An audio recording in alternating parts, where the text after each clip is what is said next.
Welcome back again, you sushi eaters. Today we are going to review the STB-1. Let's go. The STB-1 is a tier 10 Japanese medium tank with crazy DPM, decent mobility and a reliable gun.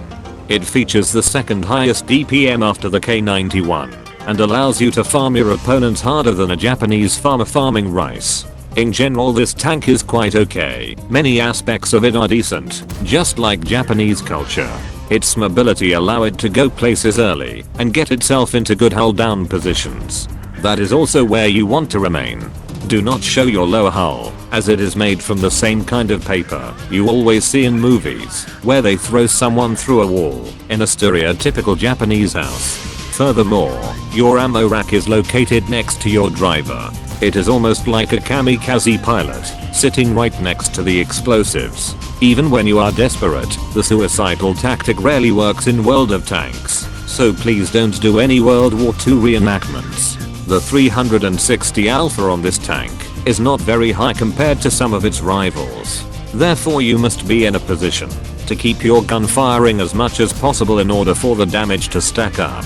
Oh, by the way, this guy will play a great game, but I do not agree with the use of his ammo, heating lower tiers like there is no tomorrow. But because Wargaming creates a patch for every single fart they want to release in the game, they have broken pretty much all of the replays from the previous macro patch. Therefore it is hard to come by lots of good STB-1 material. Anyway, let's continue. The STB-1, besides having a good gun mantlet, also has the added benefit of being a low rider. It has Hydropneumatic Suspension that can make you act like Ice Cube and make today a good day. I gotta go, because I got me a drop top. If I hit the switch, I can make the ass drop. This creates 14 degrees of gun depression. That is the highest number of depression you can find on tier 10. No wonder the suicide rates in Japan are high. You do not engage in fair fights, where you take multiple shots for the team.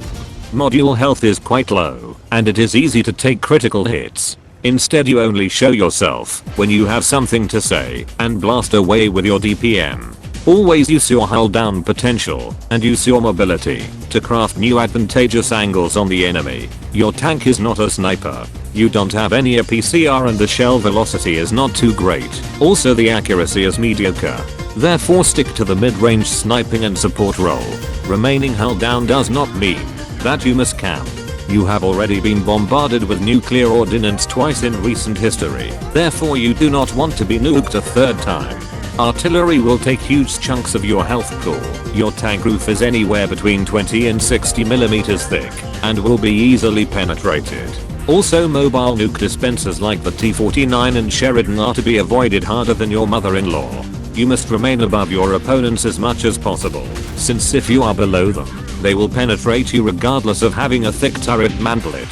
So basically you should play like the Japanese emperor. You are exalted above all the other plebeians. If you find a target that is alone, but not focusing you per se, it is possible with some good skills and luck to permatrack your opponent. This is a great way of farming your own damage, but also cash in on that juicy assistance damage. Like this you can increase your mark of excellence quite well, in order to make sure that your gun actually can fire this fast. This is what you select for equipment. You select a rammer for obvious DPM increase, a stabilizer so your bloom is small as possible and vents, to increase everything else as well. Please note that this setup will not have your view range maximumed out. Another reason to get up a bit closer and personal. Speaking of personnel, this is what you want to select for crew skills.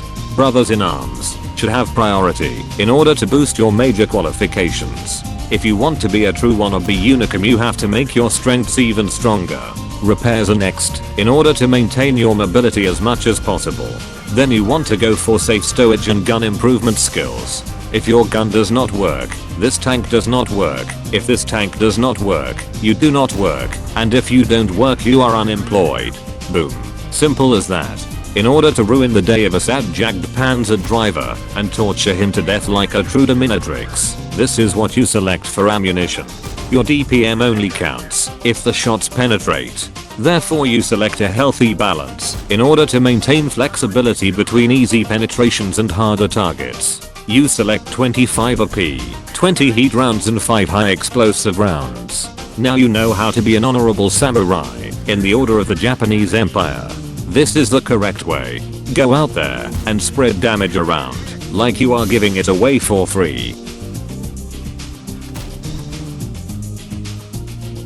Thank you for watching, you raw fishes. This Unicum guide was requested by my patron Cyril. If you want your own Unicum guide, consider joining my Patreon. Otherwise, subscriptions to my channel are free, and watch some more steaming cow dung on the bottom. Thank you and fuck off.